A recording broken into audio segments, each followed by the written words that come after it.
माझे नाव रविशंकर गोवर्धन बिडवई, राहणार लातूर. या गावाहून मी आलो. दर्शनासाठी 20 ते 22 तास लागणार आहेत असं सांगण्यात आलेलं आहे. पण 22 तास माणूस उभा कसा राहतो? तिथे येणारे भाविक सगळे 40 एजच्या पुढून येणार, 40, 50, 60 वर्षापासून येणार की 22 तास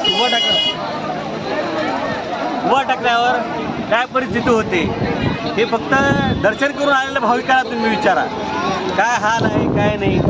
संडास आहे, लघवीचं आहे, बायाला कुठं नाही, तर बाथरूमला हे नाही, सोय नाही. आहे सोय ठिकठिकाणी एकदम लांब आहे. शेड तर एवढे 17 शेड आहेत. आता 17व्या शेडपाशी आहे. असे शेड 17 पार करायचे म्हणजे भाविकाला त्रास होत आहे. या प्रशासनानं लवकरात लवकर हे शेडचं बांधकाम करावं.